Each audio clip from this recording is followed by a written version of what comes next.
దేవుని మహాపరిశుద్ధమైన నామమునకు సమస్తమైన మహిమ ఘనత ప్రభావములు కలుగునుగాక.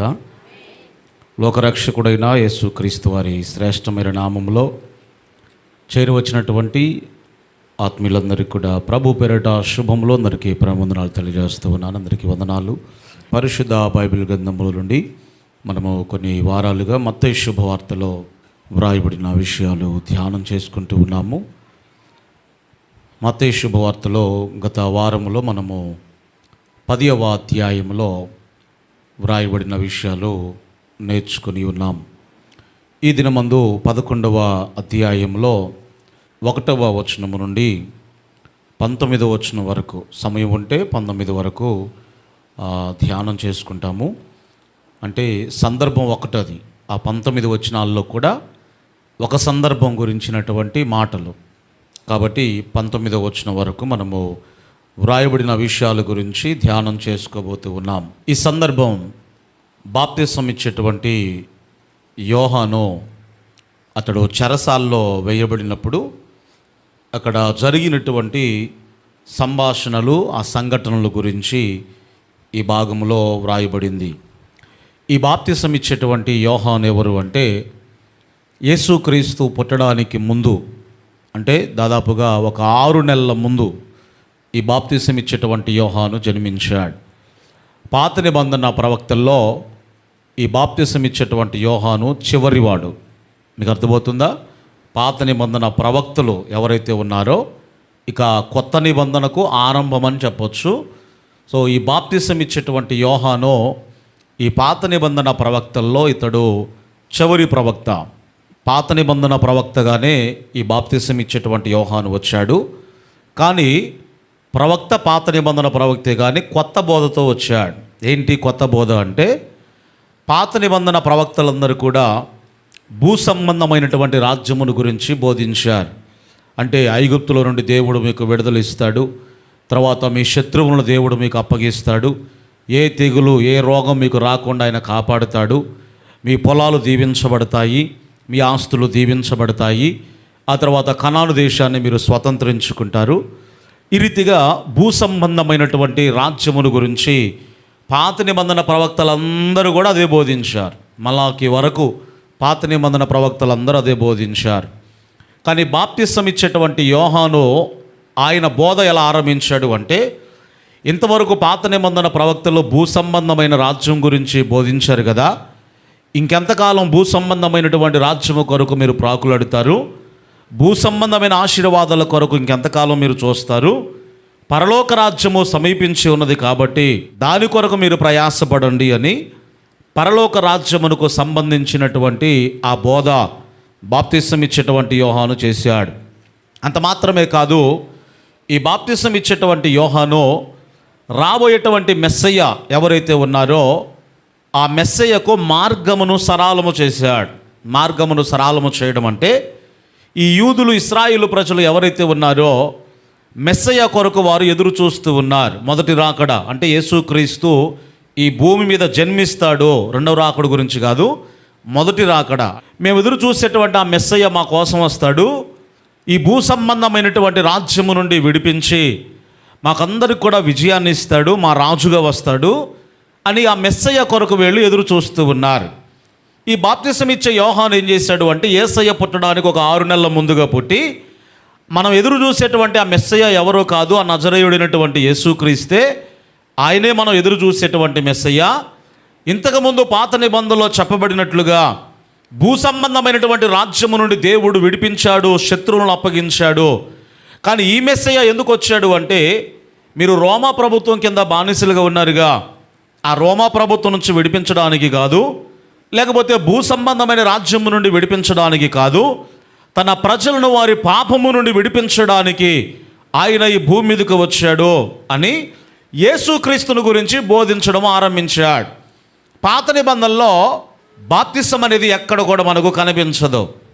యేసుక్రీస్తు కూడా అప్పటికి ఇంకా ఆజ్ఞాపించలే. ఆయన ఎప్పుడు ఆజ్ఞాపించాడు అంటే, తన శిష్యులను 12 మందిని ఆయన ఈ భూమి మీద సర్వాధికారాన్ని అనుగ్రహించి పంపించేటప్పుడు ఆయన చెప్పాడు, మీరు సర్వలోకానికి వెళ్ళి సర్వ సృష్టికి సువార్తను ప్రకటించండి, నమ్మిన వారికి తండ్రి యొక్క కుమారుని యొక్క పరిశుద్ధాత్మ యొక్క నామములో మీరు బాప్తిస్మాన్ని ఇవ్వండి అని యేసయ్య ఆజ్ఞాపించాడు. మరి యోహానుకి ఎవరు చెప్పారు అంటే దేవుడే చెప్పాడు. ఏమి ఇవ్వాలి? బాప్తిస్మాన్ని ఇవ్వాలి అని దేవుడే యోహానుకు బయలుపరిచాడు. యోహాను ఇచ్చిన బాప్తిసం దేని గురించి అంటే మారు మనసు పొందిన వారికి బాప్తిసం ఇచ్చాడు. ఆయన బోధ కూడా అదే, మీరు మారు మనసు పొందండి అని చెప్పి బోధించాడు. మారు మనసు పొందిన వారికి ఏం చేశాడు అంటే బాప్తిస్మాన్ని ఇచ్చాడు. కాబట్టి జాగ్రత్తగా మీరు గమనించండి.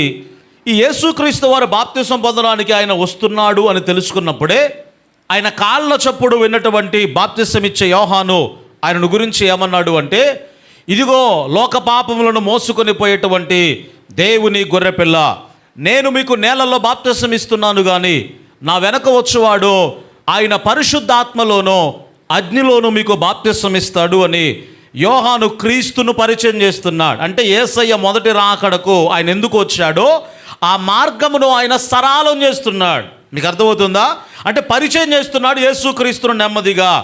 అంత మాత్రమే కాదు, యేసుక్రీస్తు వస్తున్నప్పుడు లోక పాపములను మోసుకొని పోయేటువంటి దేవుని యొక్క గొర్రెపిల్ల అని బాప్తిసం ఇచ్చే యోహాను క్రీస్తును వారికి పరిచయం చేస్తూ ఉన్నాడు. స్తోత్రం చెప్పండి గట్టిగా. ఇంకో మాట ఏమన్నాడు తెలుసా యేసయ్య గురించి? అసలు ఆయన చెప్పుల వారలు విప్పడానికి కూడా నేను యోగ్యుడను కాను అన్నాడు. చెప్పులు విప్పడానికి కాదు, చెప్పుల వారలు అంటే షూ లేస్ ఉంటాయి చూసారా, తాళ్ళులాగా ఉంటాయి చూసారా. ఆ రోజుల్లో ఆ చెప్పులు కూడా బొందుల్లాగా లేకపోతే ఆ తాళ్ళులాగా ఉండేది. ఆ బెల్ట్ ఏదైతే ఉందో, చెప్పులు కొన్నటువంటి ఆ బెల్ట్ కూడా ఏదైతే ఉందో, కనీసం అది తీయడానికి కూడా నేను యోగ్యుడను కాను అని బాప్తిసం ఇచ్చేటువంటి యోహాను క్రీస్తును అంతగా హెచ్చించి ఆయన మాట్లాడుచూ ఉన్నాడు. కాబట్టి బాప్తిసం ఇచ్చే యోహాను ఎందుకు ఈ భూమి మీదకి వచ్చాడు అంటే క్రీస్తుకు మార్గమును సరళము చేయడానికి, పరలోక రాజ్యము సమీపించి ఉన్నది అని బోధించడానికి యేసయ్య కంటే ముందుగా 6 నెలల ముందు పుట్టి ఈ క్రీస్తుకు మార్గమును సరళము చేసినట్లుగా పరిశుద్ధ లేఖన భాగములో మనం చూస్తూ ఉన్నాం. ఈ బాప్తిసం ఇచ్చేటువంటి యోహాను జైల్లో వేయబడ్డాడు. జైల్లో వేయబడిన తర్వాత జరిగిన సంఘటనలు ఏంటో ఈ 11వ అధ్యాయము 1వ వచనము నుండి 19వ వచనం వరకు వ్రాయబడ్డాయి. వాటిని గురించి మనము ధ్యానం చేసుకోబోతూ ఉన్నాం. మొదటి 2 వచనాలు ఒకసారి మనం చదువుదాము. క్రీస్తు చేయుచున్నటువంటి కార్యములను గూర్చి యోహాను చెరసాల్లో వేయబడి ఆయన విని, రాబోవు వాడవు అంటే మేము ఎదురు చూసే మెస్సయ్యావు నీవేనా, లేకపోతే మేము మరి ఒకని కొరకు కనిపెట్టవలెనా అని ఆయనను అంటే క్రీస్తును అడగడానికి ఈ బాప్తిసం ఇచ్చేటువంటి యోహాను శిష్యులు కొంతమంది ఉంటే ఆ శిష్యులను పంపించాడు. బాప్తిసం ఇచ్చే యోహాను మేము ఎదురు చూసే మెస్సయ్య నీవా కాదా అని క్రీస్తు విషయంలో అభ్యంతరపడి ఒక అనుమానాన్ని వ్యక్తపరుస్తున్నాడు. యేసుక్రీస్తును ఎంతగా పొగిడాడో, పాపములు మోసుకొని పోయే దేవుని గొర్రెపిల్ల అని చెప్పాడు. ఆ తర్వాత యేసయ్య బాప్తిసం పొందడానికి వచ్చినప్పుడు కూడా ఏమన్నాడు? అయ్యా నీ చేత నేను బాప్తిసం పొందాలి కానీ నీకు నేను బాప్తిసం ఇవ్వడానికి యోగ్యుడను కాను అన్నాడు. ఆయన చెప్పుల వారలు విప్పడానికి కూడా యోగ్యుడను కాను అని చెప్పాడు. యేసుక్రీస్తుకు మార్గమును సరళము చేయడానికి వచ్చాడు. ఆయన పెళ్లి కుమారుడైతే నేను ఆయన స్నేహితుణ్ణి అని చెప్పాడు. ఆయన ఒకవేళ వాక్యమైతే ఆ వాక్యాన్ని బోధించే ఒక శబ్దాన్ని అని చెప్పి తన్ను తాను తగ్గించుకొని క్రీస్తును హెచ్చించాడు. అంత మాత్రమే కాదు, బాప్తిసం పొందేటప్పుడు కూడా యోహాను ఏం చూశాడు? పరలోకములో నుండి ఒక స్వరం వినబడుతూ ఉంది. ఏంటి? ఈయన నా ప్రియ కుమారుడు, ఈయన యందు నేను ఆనందించుచున్నాను. అది క్రీస్తుని గురించి చెప్పబడిన మాట. అంత మాత్రమే కాదు, పరిశుద్ధాత్మదేవుడు పావుర రూపంలో ఎవరి మీదకి దిగి వచ్చాడు అంటే యేసుక్రీస్తు మీదకి దిగి వచ్చాడు. అక్కడ బాప్తిసం ఇచ్చే యోహానే కాదు, అక్కడున్న వారందరూ చూశారండి. ఇప్పుడు క్లియర్ అయిపోయిందా లేదా యోహానుకు? మేము ఎదురు చూసే మెస్సేజ్ అయిన అని ఇన్ని చూశాడు కదా ఆయన, ఇంత చెప్పాడు కదా క్రీస్తు గురించి, క్లియర్ అయిందా లేదా? బహుశా మీకు అనుమానం కలుగుతున్నట్టుగా ఉంది నాకు. అమ్మా ఆమె చెప్పండి గట్టిగా. ఆయన క్రీస్తు అయిన ఫిక్స్ అయిపోయాడు కాబట్టేగా ఇదిగో లోక పాపలు మోసుకొని పోయే దేవుని యొక్క గొర్రెపిల్ల. ఇప్పుడు మనం చదువుకున్న భాగంలో ఆయన తన అనుమానాన్ని మరల ఎలా వ్యక్తపరిచాడు అంటే, అసలు నువ్వు క్రీస్తువేనా, మేము ఎదురు చూసే మెస్సయ్యా నువ్వేనా, లేకపోతే వేరొకరి కోసం మళ్ళీ మేము ఎదురు చూడాలా అని చెప్పి ప్రశ్నించడానికి ఈ బాప్తిసం ఇచ్చే యోహాను కొంతమంది శిష్యులను యేసయ్య దగ్గరకు పంపించాడు. ఎందుకు అలా పంపించాడు? అలా అడగడానికి కారణం ఏమిటంటే, ఈ బాప్తిసం ఇచ్చే యోహాను ఏమనుకున్నాడు తెలుసా? ఆయన మెస్సయ్య అయితే నేను ఎందుకు జైల్లో ఉంటా? ఆయన నిజంగా క్రీస్తు అయితే ఈ హేరోదు రాజును చంపేసి నన్ను జైల్లో నుండి బయటకు తీసుకొచ్చేవాడే కదా, కాబట్టి ఈయన క్రీస్తా కాదా అని అనుమానం కలిగింది. ఎవరికి? అప్పటిదాకా నువ్వే క్రీస్తువయ్యా, నువ్వే దేవుడవయ్యా, లోక పాపలు మోసుకొని పోయే దేవుని గొర్రెపిల్ల అని పొగిడాడు. అసలు నీలాంటి వాడు ఎవడు లేడయ్యా, నువ్వు గొప్పవాడవయ్యా, నీ చెప్పుల వారలు విప్పడానికి కూడా నేను యోగ్యుడును కానయ్యా అని ఈ రీతిగా పొగిడినటువంటి యోహాను ఇప్పుడు యేసుక్రీస్తు విషయంలో అభ్యంతరం ఎందుకు కొరకు వచ్చింది అంటే, జాగ్రత్తగా వినాలి. మనం కూడా ఎలాంటి వాళ్ళమయ్యా అంటే, తాను అనుకున్న కార్యం అక్కడ జరగలేదు, తాను అనుకున్నటువంటి కార్యం అక్కడ జరగలేదు. కాబట్టి ఈ బాప్తిసం ఇచ్చేటువంటి యోహాను క్రీస్తు విషయంలో ఏం చేస్తున్నాడు అంటే అభ్యంతరపడుతున్నాడు. నీ జీవితంలో కూడా కొన్ని సందర్భాల్లో ఇది జరగాలి అనుకున్నది జరగకపోవచ్చు, ఇది జరగొద్దు అనుకున్నది నీ జీవితంలో ఒకవేళ జరగవచ్చు. అప్పుడు మనమేమనుకుంటాము అంటే ఈ బాప్తిసం ఇచ్చే యోహాను లాగానే మనము కూడా అభ్యంతర పడుతూ ఉంటాం. అలా అభ్యంతర పడ్డ వారందరూ కూడా ఎవరై అంటే పాత నిబంధన భక్తులే, వీళ్ళు కొత్త నిబంధన భక్తులు కాదు. అర్థమైన వారు ఆమేన్ చెప్పండి గట్టిగా. బాప్తిసం ఇచ్చే యోహాను ఏ భక్తుడు అంటే, ఏ ప్రవక్త అంటే పాత నిబంధన ప్రవక్త. మనలాగా పరిశుద్ధాత్మదేవుడు బాప్తిసం ఇచ్చే యోహానులో లేడు, ఆయనకు పైగా ఉన్నాడు. పాత నిబంధన ప్రవక్తలు కానీ పాత నిబంధన భక్తులు కానీ మనలాగా వారు పరిశుద్ధాత్మదేవుని కలిగి లేరు, వారికి పైగా కలిగి ఉన్నారు. కానీ వారి లోపల ఆత్మదేవుడు నివాసమును చెయ్యలేదు. ఏ భక్తులైనా సరే. అందుకొరకే ఎప్పుడు కూడా పాత నిబంధన భక్తులతో పోల్చుకోమాకండి. చాలామంది పాత నిబంధన భక్తులతో వాళ్ళ పొరపాట్లు చూసి చాలామంది పోల్చుకుంటూ ఉంటారు. ఏమని? దావీదు ఇట్లా ఉన్నాడు కదా, సంసోను ఇలా ఉన్నాడు కదా, అబ్రహాం అలా ఉన్నాడు కదా, యాకోబు ఇలా ఉన్నాడు కదా అని పాత నిబంధన భక్తులతో పోల్చుకుంటారు. చూసారా? పాత నిబంధన భక్తులు మనలాగా పరిశుద్ధాత్మ దేవుని కలిగి ఉండలేదు. క్రీస్తు స్వభావములోనికి మార్చబడడానికి ఆత్మదేవుడు వారిలో లేడు. అయినా వారు ఏం చేశారు అంటే చాలామంది పరిశుద్ధంగా వారు జీవించారు. ఇప్పుడు బాప్తిసం ఇచ్చేటువంటి యోహాను కూడా తనకు పైగా ఆత్మదేవుని కలిగి ఉన్నాడు, కానీ తనలో ఆత్మదేవుడు లేడు. మీరు బైబిల్లో చదువుకుంటే అతడు గర్భమున ఉన్నది మొదలుకొని ఆత్మవశుడై లేకపోతే ఆత్మచేత నింపబడెను అని వ్రాయబడింది.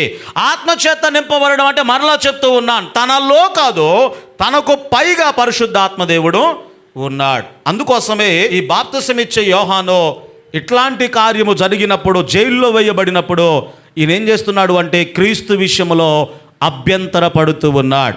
అసలు జైల్లో ఎందుకున్నాడు ఈయన రాజు అయినటువంటి హేరోదును, ఆ తర్వాత హేరోదు ఉంచుకున్నటువంటి తన అన్న అయినటువంటి భార్య ఎవరైతే ఉన్నారో హేరోదియా, ఆమెను గద్దించాడట. ఈ రాజు అయినటువంటి హేరోదు చేసింది తప్పు అని చెప్పి బాప్తిసం ఇచ్చేటువంటి యోహాను ఏం చేశాడు అంటే ఖండితంగా చెప్పాడట. అది ఎవరికి నచ్చలేదంటే, ఏమకు నచ్చలేదు, ఈ హేరోదు కూడా నచ్చలేదు. ఎందుకంటే తన అన్న అయినటువంటి ఫిలిప్పు ఎవరైతే ఉన్నారో ఆ అన్నయ్య భార్యను ఈ హేరోదు ఉంచుకున్నాడు. నువ్వు చేసినటువంటి కార్యము సరి అయినది కాదు అని చెప్పి బాప్తిసం ఇచ్చే యోహాను ఖండించినప్పుడు ఈయన తీసుకువెళ్ళి ఏం చేశారు అంటే జైల్లో వేశారండి. సరే, కొద్ది గొప్ప కోపం ఉంది, జైల్లో వేశారు. కానీ ఆయన చంపేంత కోపం లేదు ఈయనకి. ఎవరికి? హేరోదు రాజుకు ఆయన చంపేంత కోపం లేదు. ఎందుకంటే ఈ బాప్తిసం ఇచ్చేటువంటి యోహాను ప్రసంగాలంటే ఈ హేరోదు రాజుకి చాలా ఇష్టం అండి. ఉన్నది ఉన్నట్టుగా ఖండితంగా బోధించేవాడు, ఆత్మవశుడై బోధిస్తాడు అని చెప్పి ఈ బాప్తిసం ఇచ్చేటువంటి యోహాను ప్రసంగాలు బాగా వినేవాడు. చాలా ఇష్టం ఆయనకు, ఈ హేరోదు రాజుకు. వాక్యాలతో పాటు ప్రసంగాలతో పాటు ఈ దైవజనుడితో పాటు ఇంకా ఏమి ఇష్టం అంటే డ్యాన్సులు అంటే కూడా ఇష్టం ఈయనకి. ఈ సీరియళ్ళు, సినిమాలు, డ్యాన్సులు ఏవైతే ఉన్నాయో ఇవంటే కూడా బాగా ఇష్టం ఈయనకి. ఇప్పుడు మీరు చెప్పండి, ఇక్కడ ఎంతమంది హీరోలు ఉన్నారు? వాక్యం అంటే ఇష్టమా? మాయ గారు బాగా చెప్తాడండి, వాక్యం బాగా చెప్తాడు. ఆ తర్వాత వాక్యం బాగా వింటాము, ఖండితంగా చెప్తాడు, బాగానే ఉంది. సీరియల్ అంటే ఎంతమందికి ఇష్టం? సినిమాలు అంటే ఎంతమందికి ఇష్టం? డ్రామాలు అంటే ఎంతమందికి ఇష్టం? డ్యాన్సులు అంటే ఎంతమందికి ఇష్టం? డ్యాన్సులు మీరు వేయరు, కానీ ఎవడైనా కోతి ఎగిరినట్టు ఎగురుతా ఉంటే నోరు అప్పలు ఇచ్చుకొని వస్తాం. ఎక్కడ? డీజేల దగ్గర ఆడు కోతి ఎగిరినట్టు ఎగిరితే నీకేం పని అక్కడ? అసలు ఏమంటే నీకేం పని? నీకు సంబంధించింది అక్కడేం జరగట్లేదు కదా. అక్కడ ఏమైనా దైవికమైన కార్యం జరుగుతుందా? అక్కడ ఏమైనా దేవునికి మహిమ వచ్చేటువంటి కార్యం జరుగుతుందా? ఆడేదో ఒంటి మీద బట్టలు లేకుండా పాము తిరిగినట్టుగా మెలకలు తిరుగుకుంటా కోతి ఎగిరినట్టుగా ఎగురుకుంటా ఆడేదో చేస్తూ ఉంటే నీకే పని అక్కడ? నువ్వు డ్యాన్స్ వేయవు కానీ వేస్తూ ఉంటే డాన్సులు చూస్తావు. చాలా ఇష్టం డాన్సులు చూడటం, సినిమాలు చూడటం, ఇట్లాంటి పనికిమాలు చూడటం అంటే ఇష్టం. ఎవరికి? మనకు కాదులే, హేరోదు రాజుకి. ఈయనకి చాలా ఇష్టం అట. వాక్యం అంటే ఇష్టమా? మళ్ళీ వాక్యం అంటే కూడా చాలా ఇష్టం. ఎందుకంటే బాప్తిసం ఇచ్చే యోహాను ఖండితంగా బోధిస్తాడు. ఆయన ప్రసంగాలంటే చాలా ఇష్టం. మరి ఏం జరిగిందో తెలుసా? యేసుక్రీస్తును శిలువ మరణానికి అప్పగించేటప్పుడు హేరోదు రాజు ఎన్ని ప్రశ్నలు అడిగాడో యేసయ్యను. ఎన్ని గంటలు అడిగాడో మనకు తెలియదులే, కానీ ఒక్క ప్రశ్నకు కూడా యేసయ్య సమాధానాన్ని ఇవ్వాల. మౌనంగా నిలవబడ్డాడు. ఎవరి ముందు? హేరోదు రాజు ముందు మౌనంగా నిలవబడ్డాడు. మీరు చూడండి, పిలాతు ఒక అన్యుడండి. వాక్యం అంటే తెలియదు, ధర్మశాస్త్రం అంటే తెలియదు, అసలు దేవుని గురించి అవగాహన లేదు. పిలాతు ఒక అన్యుడు, కానీ పిలాతు అడిగిన ప్రశ్నలకు సమాధానం చెప్తున్నాడు యేసయ్య. పిలాతు ముందు నోరు తెరిచి మాట్లాడాడు, కానీ హేరోదు ఎన్ని అడిగినా కూడా అసలు ఒక్క మాట కూడా మాట్లాడలేదు. హేరోదు ఎవరు? బాప్తిసం ఇచ్చే యోహాను ప్రసంగాలంటే ఇష్టం. హేరోదు ఎవరు? ధర్మశాస్త్రం అంటే ఇష్టం. హేరోదు ఎవరు? దేవుని గురించి ఎరిగినటువంటి వాడు, భక్తి కలిగిన వాడు, దానితో పాటు డాన్సులు అంటే, సినిమాలు సీరియల్ అంటే కూడా ఇష్టపడేవాడు. మరి అలాంటి వాని ముందు యేసయ్య ఏమైపోయాడు అంటే మౌనమైపోయాడు. ఆయన ఏమీ కూడా మాట్లాడలేదు. నీ జీవితంలో కూడా జాగ్రత్తగా గమనించు. నీకు వాక్యం అంటే ఇష్టమే, ఆరాధన అంటే ఇష్టమే, ప్రసంగాలంటే ఇష్టమే, దేవుని మందిరానికి పోవడం అంటే ఇష్టమే, డాన్సులు అంటే ఇష్టమే, లోక సంబంధమైన ఆచారాలు అంటే ఇష్టమే, సినిమాలు లేకపోతే వ్యర్థంగా ఈ లోక సంబంధమైనటువంటి ముసలమ్మ ముచ్చట్లు ఏవైతే ఉంటాయో వాటితో కాలయాపన చేయడము అది కూడా ఇష్టమే. మరి అలాంటి వారు పిలిచినప్పుడు యేసయ్య ఏమైపోతాడు అంటే ఆయన మౌనమైపోతాడు. అంటే వారి ప్రార్థనకు ఆయన జవాబును ఇవ్వడు. హేరోదు లాంటి స్వభావం కలిగిన వారికి వారి ప్రార్థనకు దేవుడు జవాబు ఇవ్వడు. ఈయన తీసుకొచ్చి జైల్లో వేశారు కదా. జైల్లో వేసినప్పుడు ఈ హేరోదియా కూతురు ఎవరైతే ఉన్నారో డ్యాన్స్ వేసిందట, నాట్యం ఆడిందట. ఈ రాజు ముందు నాట్యం ఆడితే ఇక డాన్స్కు ముగ్ధుడైపోయాడు కదా. ముగ్ధుడైపోయి ఏం చేశాడు అంటే అంతా అయిపోయింది, బాగా తాగేశాడు. నీకేం కావాలో కోరుకో అని అడిగాడు. నీకేం కావాలో కోరుకో అంటే అప్పుడు ఆమె ఏం చెప్పింది? కరెక్ట్ డిసిషన్ తీసుకోకుండా మమ్మీని అడిగి వస్తాగు అని మమ్మీ దగ్గరికి వెళ్ళిందట. హేరోదియా దగ్గరికి వెళ్ళి మమ్మీ మరి మన డాడీ ఏమన్నాడు అంటే నీకేం కావాలో కోరుకోమన్నాడు, మరి ఏం కావాలో మమ్మీ చెప్పు అంటే బాప్తిసం ఇచ్చేటువంటి యోహాను తల ప్లేట్లో పెట్టి తెచ్చేవమని చెప్పు అంటే అదే చెప్పిందట. హేరోదు ఆ విషయంలో చాలా బాధపడ్డాడు. ఎందుకంటే చంపే అంత కోపం లేదు ఆయనకు. కాకపోతే ఆయన ఏదో అలా చెప్పాడు అని ఆ మాటలను తీసుకొచ్చి జైల్లో వేశాడే తప్ప ఈ బాప్తిసం ఇచ్చే యోహాను చంపే అంత కోపం లేదు, బాధపడ్డాడు. అయినా అందరి ముందు మాట ఇచ్చాడు కాబట్టి బాప్తిసం ఇచ్చేటువంటి యోహాను తల నరికి ఆ తలను ప్లేట్లో పెట్టి ఏం చేశారు అంటే ముందుకు తీసుకొచ్చారు. అక్కడ జరిగినటువంటి ఆ సందర్భం జాగ్రత్తగా మనం గమనించినప్పుడు ఈ బాప్తిసం ఇచ్చే యోహాను ఇప్పుడు జైల్లో వేయబడ్డాడు కదా. ఆ స్థితిలో ఉన్నప్పుడు ఈయన ఏమనుకున్నాడు? మేము ఎదురు చూసే మెస్సయ్య నీవే అయితే, మా రక్షకుడు నీవే అయితే ఆ హేరోదు గారిని చంపేసి నన్ను జైల్లో నుండి తీసుకొచ్చి ఉండేవాడివే కదా. అసలు నువ్వేనా క్రీస్తువి, లేకపోతే వేరే వాళ్ళ కోసం మేము ఎదురు చూడాలా అని చెప్పి ఈ బాప్తిసం ఇచ్చే ఈ యోహాను శిష్యులను కొంతమందిని పంపించాడండి. సార్ వారు వెళ్ళారు, యేసయ్య దగ్గరకు వెళ్ళి ఆ ప్రశ్న అడిగారు. చూడండి ఒకసారి కింద వచనాల్లో 11వ అధ్యాయములో 3-4 వచనాల్లో నుండి మనం చదువుకుని అక్కడ రాయబడిన మాట, వారిని చూచి ఏమన్నాడు? మీరు వెళ్ళి ఏం చెప్పండి? విన్న వాటిని, కన్న వాటిని అంటే చూచిన వాటిని యోహానుకి మీరు తెలపండి. మీరు ఏం చూస్తున్నారో, నా గురించి మీరు ఏం విన్నారో ఆ యోహానుకి చెప్పండి అన్నాడు. మీరు జాగ్రత్తగా గమనించండి. యాక్చువల్గా అయితే యేసయ్య ఏమనాలి? నేను క్రీస్తునని ఒప్పుకున్నాడుగా, నేనే దేవుని గొర్రెపిల్లని ఒప్పుకున్నాడుగా. ఇంతగా మానవతీతమైన శక్తులు అంటే బాప్తిసం పొందేటప్పుడు ఆత్మదేవుడు పావురు రూపంలో దిగి రావడం, పరలోకములో నుండి తండ్రి నన్ను స్వీకరించినట్లుగా ఆ స్వరం వినబడడం, ఈయనే నా ప్రియమైన కుమారుడని ఆ స్వరాన్ని విన్నాడు. ఇంత జరిగిన తర్వాత కూడా నన్ను నమ్మకుండా ఉంటాడా అని చెప్పి అనలే యేసయ్య. యేసయ్యకు తెలుసు ఈ బాప్తిసం ఇచ్చే యోహాను పాత నిబంధన భక్తుడు, ఆత్మదేవుడు అతనిలో లేడు, అతనికి పైగా ఉన్నాడు అని యేసయ్యకు తెలుసు. అందుకొరకే ఆయన కూడా ఏమి కోపపడకుండా ఏం చెప్పమన్నాడు? మీరు ఏదైతే నేను చేసే కార్యాలు చూస్తున్నారో, ఏదైతే నేను చేసే కార్యాల గురించి వింటున్నారో అది వెళ్ళి అతనికి మీరు చెప్పండి అన్నా. వీళ్ళు ఏం చూశారు, ఏం విన్నారు? ఆ కింద వచనాల్లో మనం చదువుకుందాం. అమ్మ జాగ్రత్తగా వినాలి. యేసయ్య చేసిన కార్యాల గురించి చెప్పమన్నాడు కదా. ఏం చేశాడు యేసయ్య కార్యాలు? గుడ్డివారు చూపు పొందుచున్నారు, కుంటివారు నడుచుచున్నారు. గట్టిగా చదవండి కొద్దిగా. కుష్ఠరోగులు శుద్ధులగుచున్నారు. మీరు జాగ్రత్తగా వినండి. ఈ అద్భుతాలు ఉన్నాయి చూసారా? ఈ అద్భుతాలు ఈరోజు మాకు స్వస్థతల వరం ఉంది అని చెప్పుకునే బోధకులు ఈ ఒక్కటను చేశారా? మీరు చూడండి, ఈరోజు అద్భుతాల స్వస్థతల సభ అని పెట్టుకుంటున్నారు చూసారా? మైకుల ముందు పెట్టుకొని సాక్ష్యాలు చెప్పిస్తున్నారు చూసారా? ఇలాంటి అద్భుతాల్లో ఒక అద్భుతమైన చేశారా? ఒక్కటైనా. ఏంటది? గుడ్డివారు చూపు పొందుచున్నారు, చెవిటివారు వింటున్నారు, పక్షవాయువు కలిగిన వారు బాగుపడుతున్నారు, కుంటివారు నడుస్తున్నారు. ఇంకా అద్భుతం ఏమిటంటే చనిపోయిన వారు కూడా తిరిగి. యేసయ్య ఎట్లా చెప్తున్నాడు అంటే స్టెప్ బై స్టెప్ ఒక్కొక్కటి చెప్తున్నాడండి. మరి ఈ అద్భుతాల్లో ఈ రోజుల్లో సేవకులు ఉన్నారు చూసారా? ఇందులో ఒకటైన చేశారా? వీళ్ళు చేసే అద్భుతాలు అంటే మీకు చెప్పనా? నీ కిడ్నీలో రాళ్ళు కరిగిపోతాయి. అది ఎప్పుడు పోతుందో తెలియదు దేవుడికి. రైట్. ఇంకోటి మీకు చెప్పనా? దేవుడు నీకు కుమారుని ఇవ్వబోతున్నాడు. ఇస్తాడు. ఎప్పుడో సంవత్సరమా 2 సంవత్సరాలు ఇస్తాడు ఆయన. మీకు అర్థమవుతుందా? ఇట్లాంటివి అంటే ఏంటి? స్వస్థత వరం లేకపోయినా ఆ వరం పొందినట్లుగా ఇట్లాంటివి వేస్తున్నారు చూసారా? ఈ రోజులో స్వస్థత వరం కలిగి ఉన్నామని చెప్పుకునే బోధకులు ఈ అద్భుతాల్లో ఒక అద్భుతమైన చేశారా? గుడ్డి వారికి చూపు ఇవ్వడము, కుంటివారు నడవడము, చనిపోయిన వారిని సైతం లేపడము. ఇది యేసయ్య చేసినటువంటి అద్భుతాలు. అర్థమైన వారు స్తోత్రం చెప్పండి గట్టిగా. హల్లెలూయా. ఈ రోజునే కార్యాలు జరగవని చెప్పడం లేదు, మీరు తప్పుగా అర్థం చేసుకోవద్దు. కార్యాలు జరుగుతాయి. అది యేసయ్యకి ఇష్టమైతే బోనస్గా. నెలల జీతం వేరు, బోనస్లు వేరు. బోనస్లు ఎప్పుడు ఇస్తారు?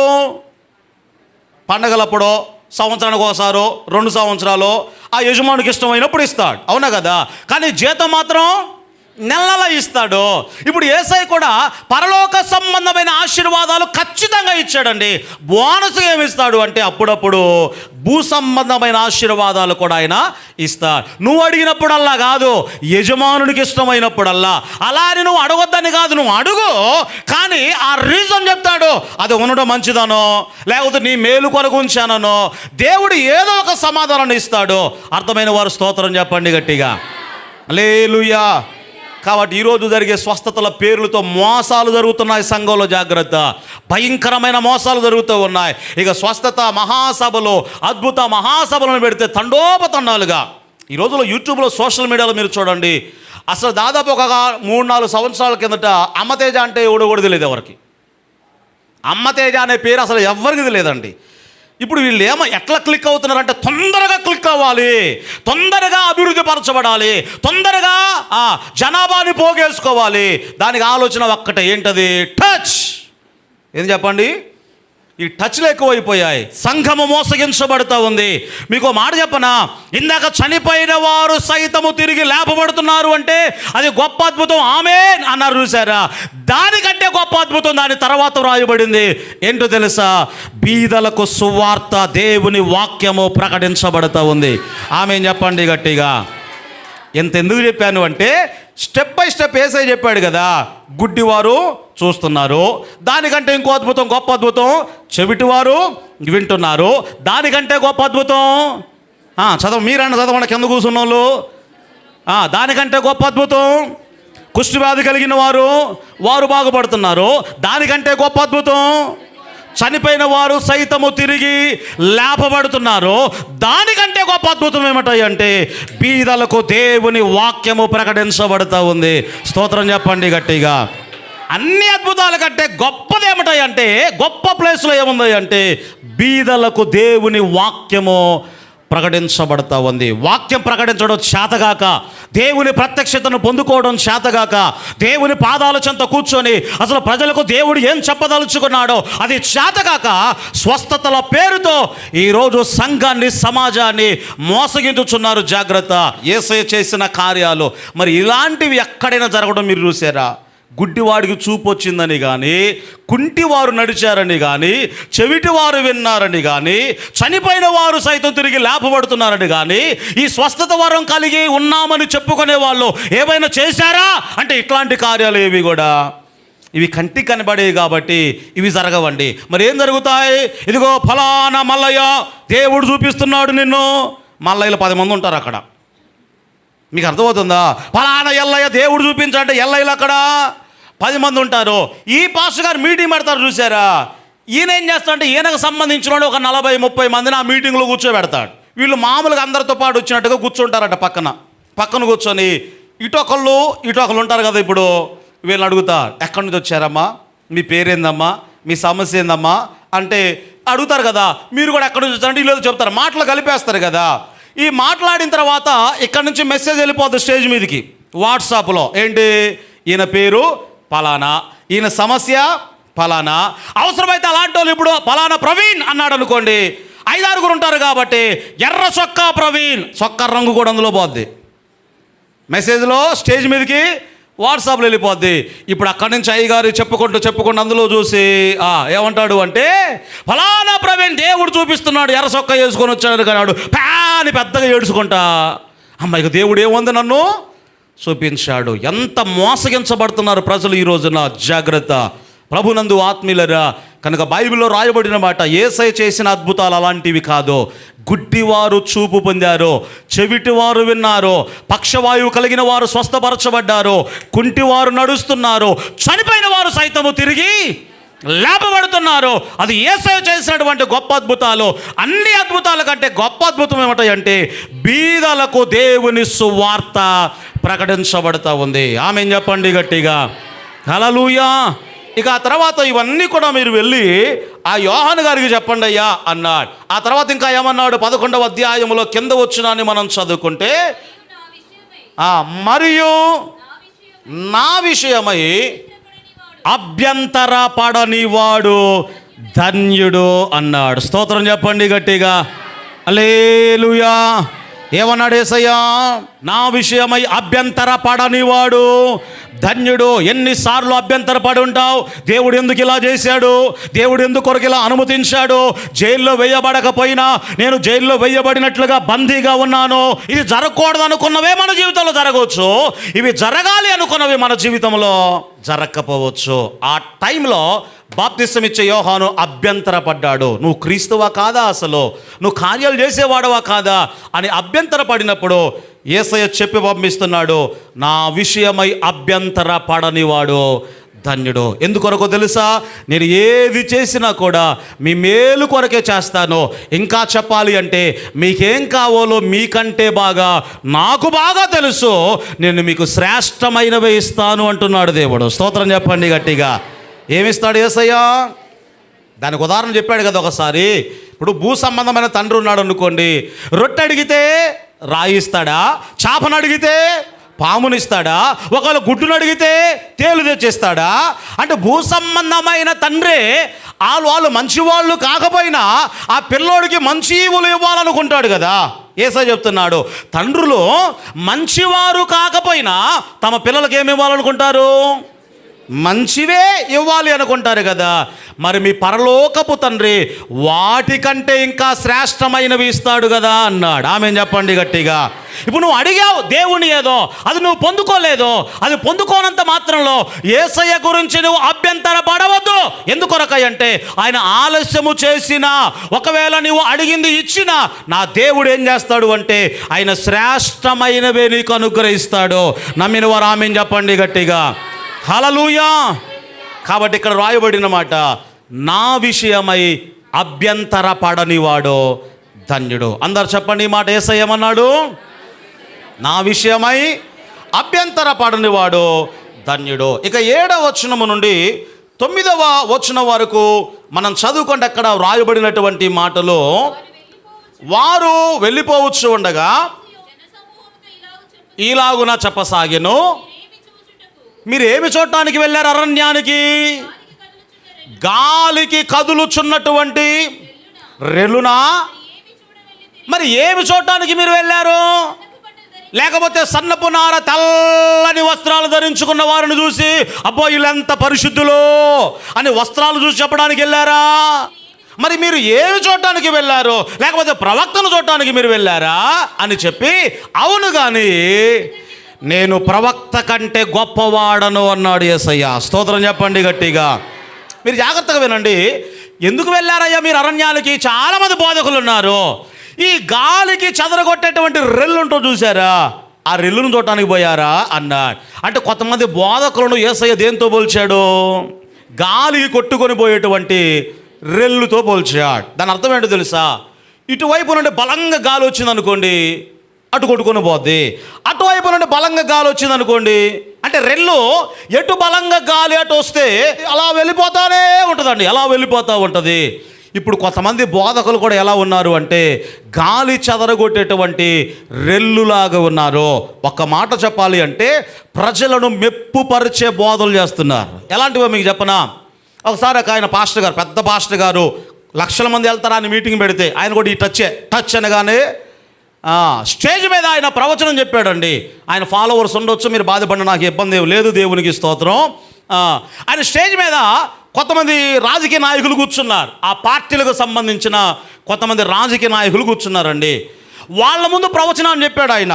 ఏంటి ప్రవచనం? ఎలక్షన్ జరగకముందు, ఇది మొన్న ఎలక్షన్ జరిగాయి కదా, ఆ ఎలక్షన్ జరగకముందు స్టేజ్ మీద ఏం చెప్పాడు అంటే, మళ్ళీ ఆంధ్రాలో ఫ్యాన్ గిరగిరా తిరగబోతుంది అన్నాడు.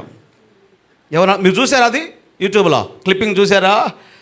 బెల్లంపల్లి ప్రవీణ్ కుమార్ గారు, ఆయన శిష్యుడు ఇంకొక ఆయన కూడా చెప్పాడు, ఆయన పేరు ఈ తైలాభిషేకం ఏదో పెడతాడు ఆయన, పాల్ పృథ్వీ, ఆయన కూడా చెప్పాడు అదే మాట. మరి గురువు ఏది చేస్తే శిష్యుడు అదే కదా. ఇప్పుడు జాగ్రత్తగా వినండి. ఇప్పుడు ఫ్యాన్ గిరగిర కరెంటు లేకపోయినా అని చెప్పింది అదే. కరెంటు లేకపోయినా, జనరేటర్ లేకపోయినా అట ఫ్యాన్ అట. మరి అదేమో కానీ మొత్తానికి మరి ఆయన అబద్ధ ప్రవచనం అని చెప్పడానికి ఏమో కానీ అసలు పత్త లేకుండా పోయింది పాపం. అసలు అట్లా ఓడిపోద్దని అని కూడా ఎవరు అనుకోలేదు అసలు, తెలుసా మీకు? అసలు ఆ స్థాయిలో ఓడిపోద్దని కూడా ఎవరు అనుకోలేదండి. ఆ స్థాయిలో ఓడిపోద్ది. ఈ అయ్య గారు ఏం చెప్పాడు? కరెంటు లేకపోయినా, జనరేటర్ లేకపోయినా ఏందట, అక్కడ కూర్చున్నాడు ఒక నాయకుడు, అక్కడ ఆ ఫ్యాన్ నాయకుడు కూర్చున్నాడు ఒక ఆయన, ఆ పార్టీ పేరు నాకు గుర్తులేదు కానీ జగన్ గారి పార్టీ ఏదో మొత్తానికి. ఆ నాయకుడు ముసిముసి నవ్వులు నవ్వుతున్నాడు. ఎందుకొరకు? ఆయన మెప్పుపరచడానికి చెప్పాడు అది. ఈసారి పెట్రోల్ లేకపోయినా, డీజిల్ లేకపోయినా కారు ముందుకే వెళుద్ది అన్నాడు. మీరు చూసారా? పెట్రోల్ లేకపోయినా, డీజిల్ లేకపోయినా ముందుకే పోద్ది అన్నాడు. ఇది వెనక్కిపోయింది, అది కాలిపోయింది ఫ్యాను. మీకు ఎందుకు చెప్తున్నా అంటే పార్టీల గురించి నేను చెప్పట్లేదు, ఎంత అబద్ధ ప్రవచనమో మీకు చెప్తున్నా. నీకెందుకయ్యా పార్టీల గురించి? నీకు ఇష్టమైతే అక్కడికి వెళ్ళి ఓటేసే రోజు ఏదో ఒకటి నీకు ఇష్టమైన నాయకునికి ఓటేసిరా, అంతేగాని అది ఓడిపోద్ది, ఇది గెలుస్తుంది, ఇదా ప్రజలకు కావాల్సిందేంటి? ప్రజలు దేవుని మాట విని బలపరచబడాలి అని, దేవుని మాట విని అభిషేకించబడాలి అని, దేవుని సన్నిధి అనుభవించడానికి కొన్ని లక్షల మంది ప్రజలు మీటింగ్కి వస్తే ఆ మీటింగ్లో నువ్వు చెప్పేది ఏంటి? ఫ్యాన్ వస్తుంది, కారు వస్తుంది, కమలం వస్తుంది, ఇవే. కొంతమంది కామెంట్ పెట్టారు. అక్కడ కామెంట్స్ ఏంటో తెలుసా? ఆయన ఫాలోవర్స్ ఉంటారు కదా, ఒకటి కరెక్ట్ అయిందిగా, ఏంటి ఒకటి, మళ్ళీ పైన ఏమొస్తుందంటే కమలం వస్తుంది అని చెప్పాడు. ఏంటది? మళ్ళీ పైన అది వస్తుందని చెప్పి అదొక్కటి కరెక్ట్ అయిందిగా అని చెప్పేసి అన్నాడు. పిచ్చిమొహమా? నిజమైన ప్రవక్త ప్రవచిస్తే 99% కాదు, 100% నెరవేర్చబడాలి. 100% కాకుండా 99% నెరవేర్చబడి 1% నెరవేర్చబడకపోయినా అతడు అబద్ధ ప్రవక్తే. అర్థమైన వారు స్తోత్రం చెప్పండి గట్టిగా. హల్లెలూయా. ఒకటి జరిగిందిగా, 2 ఫెయిల్ అయినగా కాదు. నిజమైన ప్రవక్త చెప్పినప్పుడు 100% అవి జరగాల్సిందే. ప్రభు చెప్పాడు, ఆకాశము గతించిన, భూమి గతించిన, నా మాటలు 0 పొల్లైనా కూడా గతించవు అని ప్రభు మాట్లాడుచు ఉన్నాడు. కాబట్టి ఈ భాగంలో మీరు చూస్తే మనుషులను మెప్పుపరిచే బోధలు ఉంటాయి చూసారా, అవి వినడానికి మీరు పోయారా? లేకపోతే సన్న నార బట్టలు అంటే తెల్లని వస్త్రాలు వేసుకుంటే అసలు ఆయన పరిశుద్ధత అంతా వస్త్రాల్లోనే కనబడుతుంది. కొంతమంది వస్త్రాలను బట్టి గౌరవిస్తారు సేవకులను, తెలుసా మీకు? వారు వేసుకున్న అంగిలను బట్టి, లేకపోతే వారు వేసుకున్నటువంటి వస్త్రాలను బట్టి, కొంతమంది వస్త్రాలను బట్టి గౌరవిస్తూ ఉంటారు. మీరు దేని చూడటానికి పోయారా? గాలికి ఎగిరిపోయారు, రెల్లును చూడటానికి పోయారా? ఆ వస్త్రాలను చూడటానికి పోయారా? లేకపోతే ప్రవక్తలను చూడటానికి మీరు వెళ్ళారా? కానీ ప్రభు ఏమన్నాడు? నేను వారికంటే గొప్పవాడిని అని క్రీస్తు వారు స్పష్టంగా ఆ విషయాన్ని ఇక్కడ మనకు జ్ఞాపకం చేస్తూ ఉన్నాడు. ఇక ఆ తర్వాత కింద వచనాలు మనం చదువుకుంటే రాయబడిన మాట చూడండి. 11వ వచనం చదవండి ఒకసారి. స్త్రీలు కనిన వారిలో బాప్తిసం ఇచ్చేటువంటి యోహాను కంటే గొప్పవాడు ఎవడు కూడా పుట్టలేదు అన్నాడు. ఆమెన్ చెప్పండి గట్టిగా. యోహాను గురించి చెప్తున్నాడు యేసయ్య. ఏమన్నాడు? స్త్రీలు కనిన వారిలో. అంటే ఎప్పటి వరకు? పాత నిబంధన అంటే యోహాను వరకు, ఇంతవరకు కూడా ఈ యోహాను లాంటి గొప్పవాడు పుట్టలేదు అన్నాడు. మరి ఇప్పుడు ఉన్నారా యోహాను కంటే గొప్పవారు? అంటే ఉన్నారు. అక్కడే యేసయ్య అన్నాడు కదా, యోహాను కంటే గొప్పవారు ఎవరు లేరు కానీ పరలోక రాజ్యములో. ఎక్కడుంది పరలోక రాజ్యం? ఎవరా రాజ్యం? మనమే ఆయన రాజ్యం. ఆమెన్ చెప్పండి గట్టిగా. పరలోకములో ఉండబోయే రాజ్యం ఎవరు? మనమే. ఆ రాజ్యం మనమే. ఈ రాజ్యానికి రాజు ఎవరై అంటే ప్రభువైన యేసుక్రీస్తు వారు. ఆ రాజు ఇంకా రాలేదు కాబట్టి మనం ఇంకా పరిపాలనలోనికి అడుగు పెట్టలేదు. ఆ రాజు వచ్చినప్పుడు సమస్తాన్ని కూడా ఆయన జయించి ఆయన పాదాల కింద పెట్టుకుంటాడు కాబట్టి ఆయనతో పాటు అప్పుడు మనం ఏం చేస్తాము అంటే ఏలుబడి చేయబోచు ఉన్నాము. నమ్మిన వారు స్తోత్రం చెప్పండి గట్టిగా. హల్లెలూయా. కాబట్టి జాగ్రత్తగా గమనించండి. ఇక్కడ రాయబడినటువంటి మాట, బాప్తిసం ఇచ్చే యోహాను కంటే గొప్పవారు ఎవరు కూడా పుట్టలేదు అన్నాడు. మరి ఇప్పుడు ఆయన కంటే గొప్పవారు ఎవరు తెలుసా? ఈ పరలోక రాజ్యములో తన్ను తాను తగ్గించుకొని అల్పుడుగా ఎవరైతే ఉంటారో అతని కంటే గొప్పోడు అన్నాడండి. ఆమెన్ చెప్పండి గట్టిగా. మీకు అర్థమైందా ఈ మాట? బాప్తిసం ఇచ్చే యోహాను గొప్పోడే కానీ తను తాను తగ్గించుకొని ఈ రాజ్యములో అల్పుడుగా ఎవరైతే ఉంటారో ఆ బాప్తిసం ఇచ్చే యోహాను కంటే వాళ్ళు ఇంకా గొప్పవారు అని ప్రభువు చెప్తూ ఉన్నాడు. కనుక ప్రభునందు ఆత్మీయులరా, ఇక ఆ తర్వాత కింద వచనాల్లో మనం చదువుకుంటే 12వ వచనం, బాప్తిసం ఇచ్చేటువంటి యోహాను దినములు మొదలుకొని ఇప్పటి వరకు పరలోక రాజ్యము బలత్కారముగా పట్టబడుచు ఉన్నది. బలత్కారులు దానిని ఆక్రమించుకొనుచున్నారు. జాగ్రత్తగా వినాలి. బలత్కారులు పరలోక రాజ్యాన్ని ఏం చేస్తున్నారట? ఆక్రమించుకొనుచున్నారు. ఈ మాట అర్థం కాక చాలామంది దీనిని వేరే రీతిలో బోధించే వాళ్ళు కూడా లేకపోలేదు. అంటే బలత్కారులు ఎవరైతే ఉన్నారో, క్రీస్తుకు విరోధులు, సువార్తకు విరోధులు ఎవరైతే ఉన్నారో ఈ పరలోక రాజ్యాన్ని హింసిస్తున్నారు, దాన్ని ఆక్రమించుకుంటున్నారు అని బోధించే వాళ్ళు ఉన్నారు. అది చాలా తప్పు. అది కాదు అక్కడ ఆక్రమించుకోవడం అంటే. ఈ రాజ్యాన్ని ఎవడు ఆక్రమించుకోలేడు. ఎందుకంటే ఇది పరలోక రాజ్యము. ఈ రాజ్యానికి రాజు ఎవరంటే ప్రభు అయినటువంటి యేసుక్రీస్తు వారు. ఆ మాట మీకు అర్థం కావడానికి మిమ్మల్ని ఒక ప్రశ్న అడుగుతా. భూ సంబంధమైన రాజ్యాన్ని ఆక్రమించుకోవాలి అంటే ఏం చేయాలి రాజు? ఇప్పుడు అలెగ్జాండర్ చక్రవర్తి ఉన్నాడండి, ఒక దేశానికి వెళ్ళాడు. ఆ దేశాన్ని ఆక్రమించుకోవాలి, ఆ భూ సంబంధమైన రాజ్యాన్ని ఆక్రమించుకోవాలి. ఆక్రమించుకోవాలంటే ఏం చేయాలి? ఆ దేశంతో యుద్ధం చేసి, అవసరమైతే వాళ్ళు కూడా ఎదురిస్తారు కాబట్టి వాళ్ళను ఎదిరించి, బలత్కారము అంటే అర్థం ఏంటో తెలుసా? ఫోర్సుగా, బలవంతంగా వారిని జయించి ఏం చేస్తాడు? ఆ రాజ్యాన్ని ఆక్రమించుకుంటాడు. అంటే భూ సంబంధమైన రాజ్యాన్ని ఆక్రమించుకోవాలి అంటే బలత్కారముగా, అంటే బలవంతంగా దానిని ఏం చేయాలి? ఆక్రమించుకోవాలి. మరి ఇప్పుడు పరలోక రాజ్యాన్ని కూడా ఆక్రమించుకోవాలంటే ఏం చేయాలి? అదే బలవంతము. ఏంటా బలవంతం అంటే మనం పోరాడేది శరీరులతో కాదు కానీ ఆకాశ మండలమందు ఉన్నటువంటి దురాత్మల సమూహముతోనో, మన శరీర ఆశలు, మన శరీర కోరికలతోనో ప్రతి దినము కూడా పోరాడుచూ ఉన్నాం. కొన్ని సందర్భాల్లో శరీరము బలాన్ని పుంజుకున్నప్పుడు కూడా ఏం చేయాలి చెప్పండి? బలత్కారముగా ఆ క్రియలను మనం ఏం చేయాలి చెప్పండి? చంపివేయాలి. అప్పుడు ఈ బలత్కారులు ఏం చేస్తారు అంటే ఆ పరలోక రాజ్యాన్ని ఆక్రమించుకోగలుగుతారు. స్తోత్రం చెప్పండి గట్టిగా. బాప్తిసం ఇచ్చే యోహాను కాలం నుండి ఆ రాజ్యము మొదలైంది కదా. మరి రాజ్యాన్ని ఎవరు ఆక్రమించుకుంటారు అంటే కేవలము బలత్కారులే. ఎవరు చెప్పండి? బలత్కారం అంటే అర్థం ఏంటి? బలవంతులు అంటే బలవంతంగా ఓడించేవాళ్ళు అని అర్థమైందా?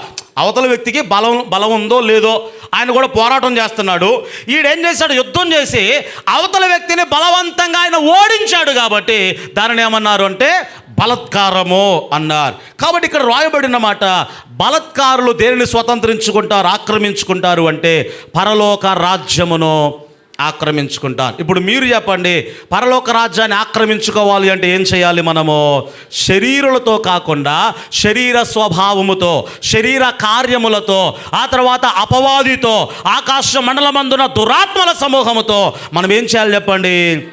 అది పోరాటం చేసి ఈ పరలోక రాజ్యాన్ని మనము ఆక్రమించుకోవాలి. చివరిగా ఒక మాట మీకు జ్ఞాపకం చేస్తాను. భూ సంబంధమైన రాజ్యములో ఉన్న వారికి, పరలోక సంబంధమైన రాజ్యములో ఉన్న వారికి తేడా ఉండి చెప్పి ఒక మాట చెప్పి ముగించేస్తాను. భూ సంబంధమైన రాజ్యములో ఉన్న వారికి కొట్లాటలు ఉంటాయి, పోట్లాట్లు ఉంటాయి, తగాదాలు ఉంటాయి. అత్త కోడలు కానీ, ఆ తర్వాత భార్య భర్త కానీ, తండ్రి కుమారులు కానీ, ఇట్లాంటి కొన్ని పోట్లాట్లు ఉంటాయండి. ఎవరికి? భూ సంబంధమైనటువంటి రాజ్యం అయితే. మరి పరలోక సంబంధమైన రాజ్యం అయితే అసలు భూ సంబంధమైన వారితో పోరాటాలు మనకి ఏవి కూడా ఉండవు. మన పోరాటం అంతా ఎవరితో చెప్పండి? ఎందుకంటే రక్షణ పొందిన తర్వాత మనల్ని ఎక్కడ కూర్చోబెట్టాడు యేసయ్య అంటే పరలోకములో తనతో కూడా కూర్చుండబెట్టాను అని ఎఫెసీ పత్రికలో రాయబడింది. అని ఇప్పుడు మనం కూర్చోవటం కూడా ఎక్కడున్నాము? పరలోకంలో తండ్రి కుడి పార్శ్వమందు ఆ ఆధిక్యతను సంపాదించుకున్నా. ఇప్పుడు మన పోరాటం కూడా ఎవరితో అంటే పైనున్న వారితోనే. ఎవరున్నారు? ఆకాశ మండలమందున్న దురాత్మల సమూహముతో, భూలోక సంబంధమైన వారితో కాదు. ఎవరితో? ఆకాశ మండలమందున్నటువంటి దురాత్మల సమూహముతో. నువ్వు పరలోక రాజ్యవాసివైతే ఇట్లాంటి ఆకాశనాదులతో పోరాటం చేస్తావు. నువ్వు భూ సంబంధమైన రాజ్యానికి సంబంధించిన వాడు అయితే భూలోక సంబంధమైన పోరాటాలు నీకు ఉంటాయి. పరలోక రాజ్యాన్ని ఎవరు ఆక్రమించుకుంటారు అంటే ఎవరు చెప్పండి? బలత్కారులు. ఏ విషయంలో? అపవాదిని, శరీరాశలను బలవంతంగా ఎవరైతే జయిస్తూ ఉన్నారో అట్టివారు మాత్రమే ఈ రాజ్యాన్ని స్వతంత్రించుకుంటారో, ఆక్రమించుకుంటారు. మిగతా విషయాలు వచ్చే వారం ధ్యానం చేసుకుందాం. దేవుని కృప మనందరికీ తోడై నడిపించును గాక.